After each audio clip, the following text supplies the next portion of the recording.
Well, developing tonight, strong words from the governor for House Speaker Michael Madigan. For the first time, he's called on Madigan to fully answer questions in that bribery scandal or step down. WGN's Patrick Elwood is live with all the details. Patrick. Micah and Ray, certainly another step forward for the embattled speaker amid a growing chorus for him to step down. As you mentioned, that now includes Governor J.B. Pritzker.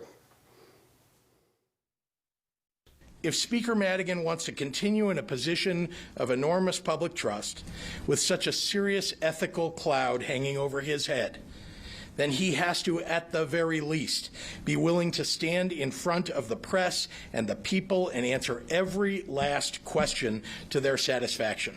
J.B. Pritzker had Mike Madigan's support when he ran successfully for governor.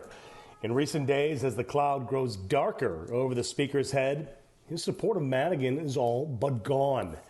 Less than 24 hours removed from a federal indictment of 4 people, some of whom are as close to Madigan as any.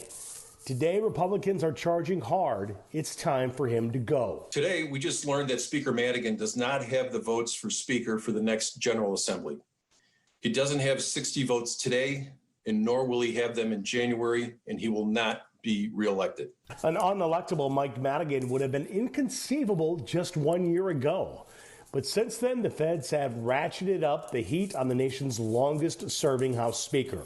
The 4 included in the indictment are longtime ally, former state rep turned lobbyist Mike McClain.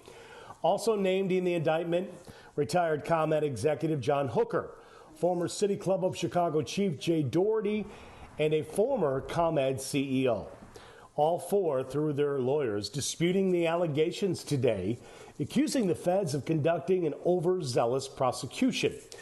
In the indictment, the feds allege McClain placed a call to public official A, the indictment reads, referring to Madigan, and advised public official A that Pramaggiore was experiencing pushback to the appointment of individual BM1, an Elmwood Park man seeking appointment to the ComEd Board of Directors, and had proposed finding a job that would pay individual BM1 the same amount as a board member.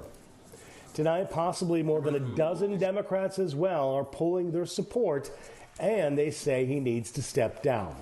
In a written statement, though, released by the Speaker himself, Michael Madigan, it says, quote, "The indictment returned Wednesday does not allege any criminal misconduct on my part. I have not been accused of or charged with any wrongdoing. After a lengthy investigation, the U.S. Attorney's Office has charged, but of course has not proven, that certain ComEd employees, consultants, and lobbyists allegedly conspired with one another in the hope of somehow influencing me in my official capacity. Let me be clear, if that attempt ever happened, it was never made known to me." But to Pritzker, that doesn't seem to cut it. If the Speaker cannot commit to that level of transparency, then the time has come for him to resign as Speaker. An arraignment for the 4 charged is now in the works, certainly as the plot concerning House Speaker Mike Madigan thickens this evening. I'm live at home tonight. Patrick Elwood, WGN News. Back to you guys in the studio.